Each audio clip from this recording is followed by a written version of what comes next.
All right, so we're diving deep today into Nava Ltd, their Q3 fiscal year 2025 performance. Okay. We're looking at the transcript from their earnings conference call. That was February 7th, 2025. Gotcha.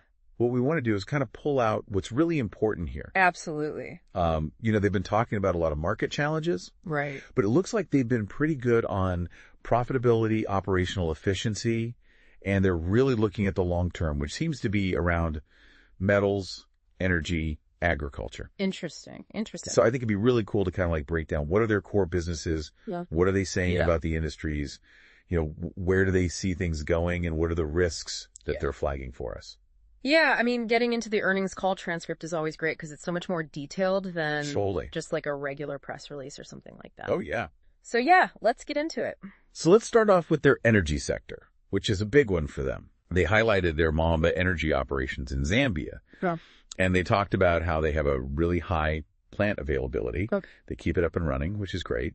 And then phase 2 expansion, that's going pretty well. Okay. Looks like it's on track for commissioning around August 2026. Great.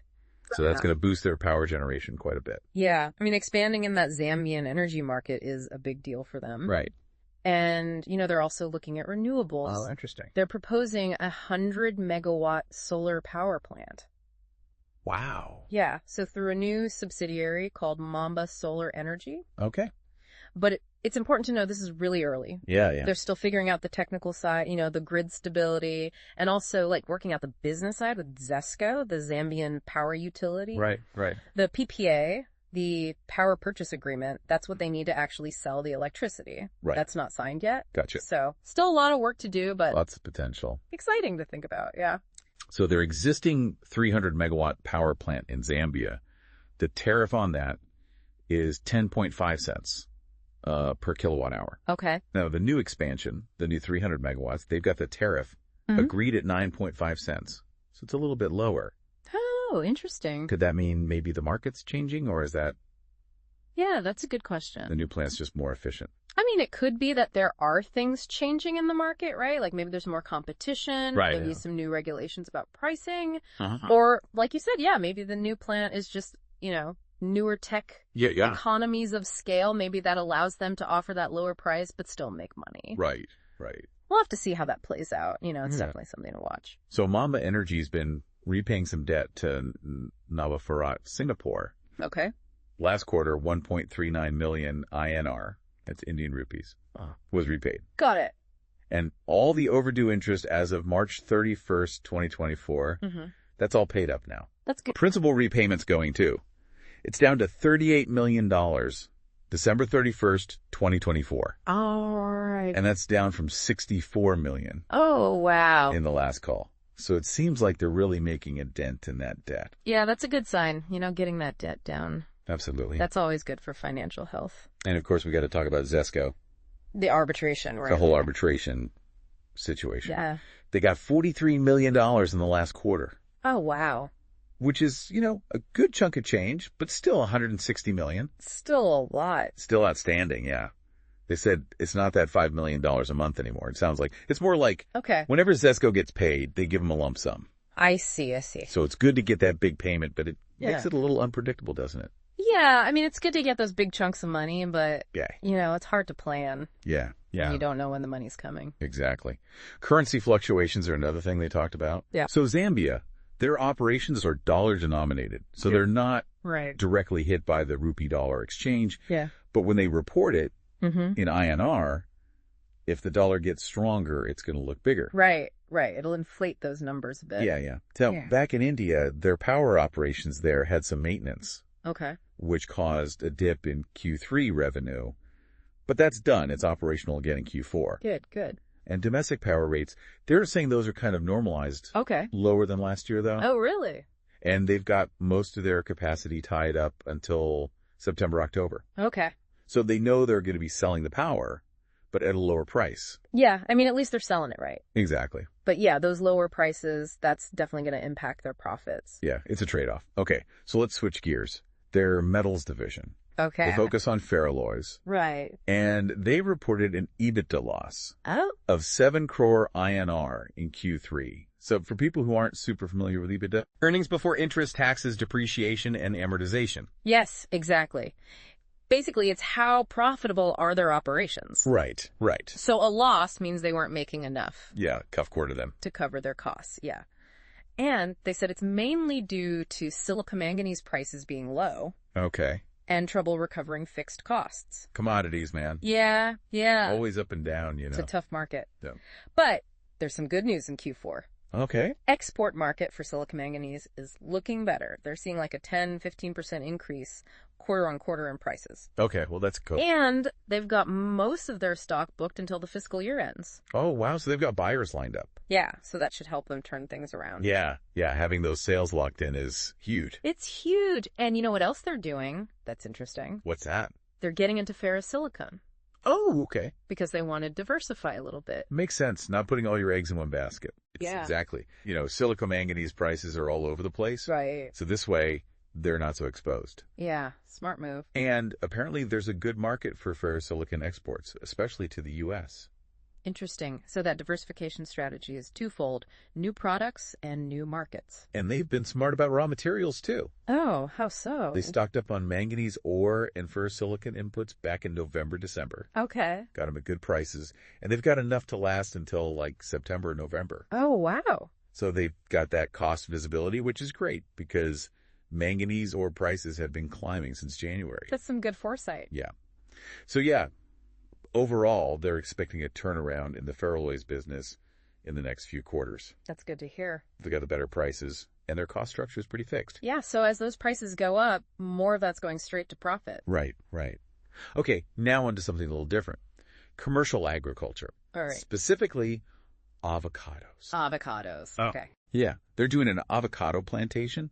They've planted 130,000 trees so far. Wow. Out of a planned 192,000.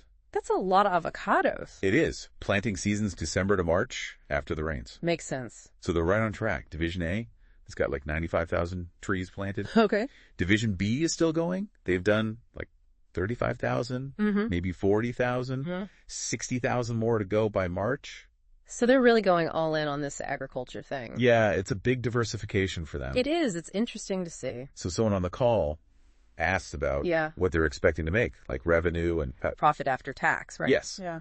From these 192,000 trees, they're saying, look, it's too early to say. Yeah. I mean, it takes a while for avocado trees to mature. Right. Like 2 to 3 years at least. Yeah. And who knows what the global avocado market's going to look like then. Exactly. Yeah. They did clarify that $45 million investment, that's for the whole avocado project. Okay. So all 4 divisions. Yeah. About 400,000 trees total.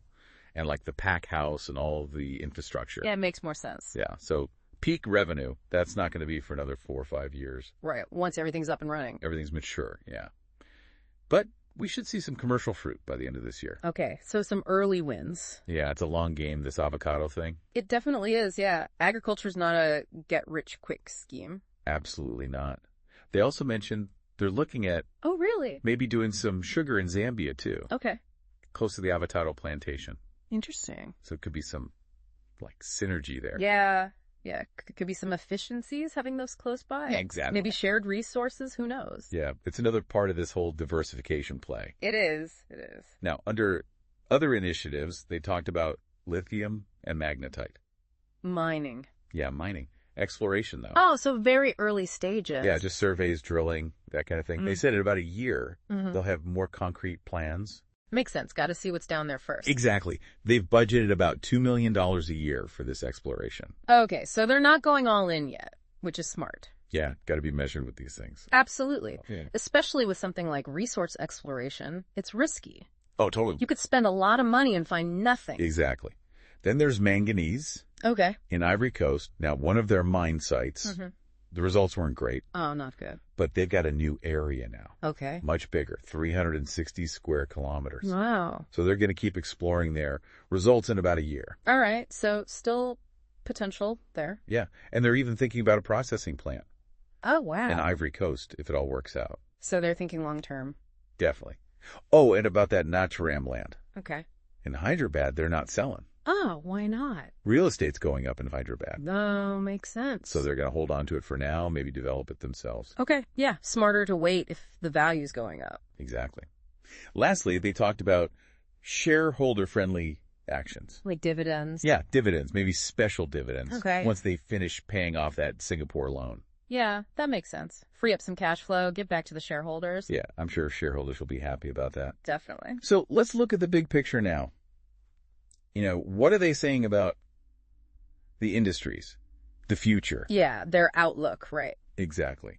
Well, they seem pretty optimistic Okay, good. about the future, growth across all their sectors. Right, They kept saying how important this expansion is. right, into metals, energy, agriculture. Yeah, that's their plan, that diversification. Yeah, it seems like that's a key part of their strategy. It is. And they're also really focused on being efficient, Okay. cutting costs where they can, investing strategically. Yeah, that's smart. You can't just grow without being efficient. Absolutely. Now, in India, with the power sector, they said most of their capacity is already booked until Right, until September, October. yeah. So they've got that revenue locked in. Oh, good. But the tariffs are lower. Mm. So that might hurt their profits a bit. Right, like we talked about, that trade-off, volume versus price. Yeah, exactly. Now, ferroalloys. Oh, yeah, that market's crazy. They said it's so volatile, it's tough to predict anything. Right, commodities are like that. Yeah. But they're hoping for some price stabilization, maybe even an increase, because raw materials are getting more expensive. Yeah, if their input costs are going up, that might push prices up overall. Exactly. And then they're also banking on agriculture Avocados and sugar, and all that exploration. lithium, magnetite, manganese. Yeah, those are their long-term plays. Those are going to take time. Right, but potentially big rewards down the line. Absolutely. And speaking of time, let's talk about risks. Okay. Now, they didn't have a whole section about risks in the call, Right.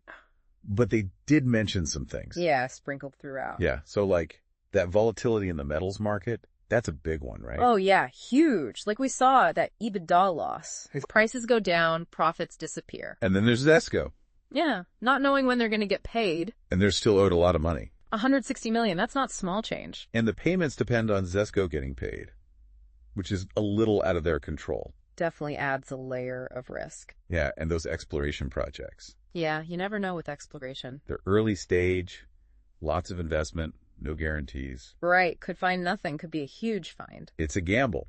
And let's not forget, the bigger picture commodity prices. Right, like whole manganese ore, those are crucial for them. Exactly. Those prices can really swing. Yeah, and impact their costs significantly. And then in India, those lower power tariffs, that's a risk for their profits there. Yeah, short-term pain for long-term gain, potentially. Right, right. And even the avocados, that's a long time before they see a return on that. Years. And who knows what the market will be like then.